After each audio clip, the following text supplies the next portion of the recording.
वो कहते हैं ना, अगर किसी चीज़ को शिद्दत से चाहो तो पूरी कायनात तुम्हें उससे मिलने में लग जाती है। तो ऐसी ही कुछ कहानी है अंजलि और वीर की। आज 4 बाद फिर वही आवाज़ सुनाई दी। हवा में फिर वही खुशबू थी, लेकिन सब कुछ बदल चुका था।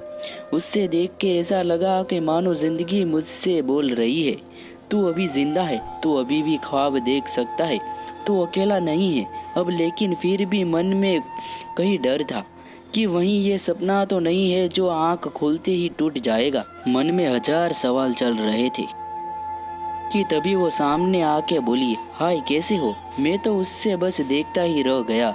वो फिर बोली, हेलो कैसे हो, कुछ बोलो। मैं हड़बड़ाहट में बोला, मैं ठीक हूँ, तुम कैसी हो। वो बोली, ठीक हूँ, तुम इस कंपनी में जॉब करते हो। मैंने कहा हाँ। उसके चेहरे पर हल्की सी मुस्कुराहट थी और बोली, मैं आज ज्वाइन हुई हूँ, यह आज मेरा पहला दिन है जॉब का। ये सुनकर मानो मेरे अंदर ही खुशी की लहर चल पड़ी, लेकिन मैं उससे वो खुशी बांट नहीं सकता था। मैं आज 4 साल बाद उससे मिला था। वो मेरी पहली मोहब्बत थी। हम दोनों साथ में बहुत खुश थे, लेकिन फिर एक दिन आया जब वो मुझसे जुदा हो गई। आखिरकार गलती भी मेरी ही थी।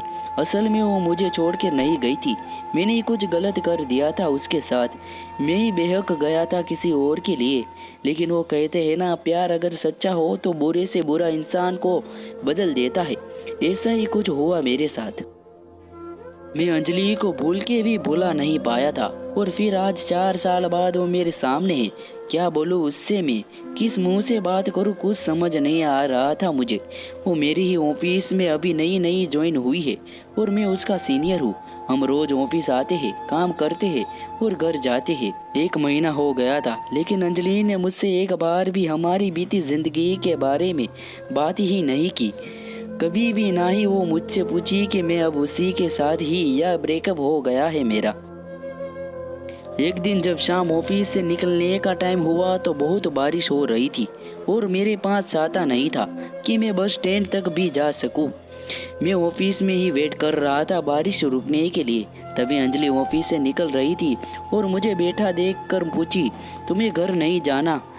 तो मैंने कहा घर तो जाना है, लेकिन मैं आज छाता नहीं लाया और बाहर बहुत बारिश हो रही है, इसलिए मैं वेट कर रहा हूँ रुकने के लिए।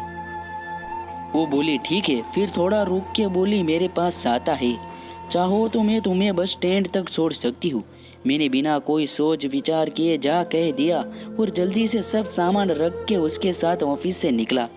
बारिश इतनी तेज थी कि हम दोनों भीग गए थे बस स्टैंड जाते जाते, और बारिश की वजह से बस भी काफ़ी लेट थी।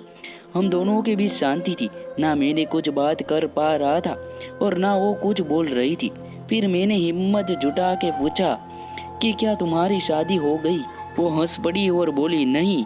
ये सुनकर मेरे दिल को जो खुशी हुई मैं उससे बता भी नहीं सकता था। फिर कुछ देर बाद वो मुझसे पूछी, तुम्हारी हो गई। मैंने कहा नहीं। फिर थोड़ा रुक कर मुस्कुराते हुए पूछी, प्रीति का क्या हुआ। मैं थोड़ा शांत हो गया और बोला, हम साथ नहीं है। वो कुछ नहीं बोली, बस चुपचाप खड़ी थी। फिर मैंने बहुत हिम्मत जुटा के कहा कि अंजलि मुझे माफ़ कर देना, मैंने तुम्हारे साथ बहुत गलत किया था। चुप ही थी, कुछ नहीं बोली। मैं भी चुप खड़ा था। फिर थोड़ी ही देर में बस आ गई और हम दोनों बस में गए। अगले दिन जब मैंने ऑफिस में अंजलि को देखा तो मुझे उससे पूछना था, क्या सोचा उसने, मुझे माफ़ किया कि नहीं, कैसे बात करूं उससे, यही सब सोच रहा था कि वो मेरे केबिन में मुझे एक फाइल देने आई।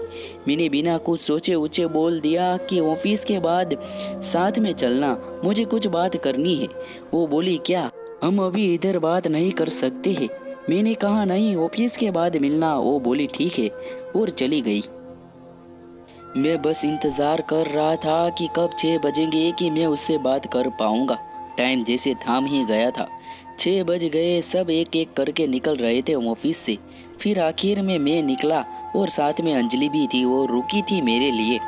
आज फिर हम साथ चल के बस स्टैंड और रास्ते में मैंने उससे पूछा कि कल का जवाब नहीं दिया तुमने।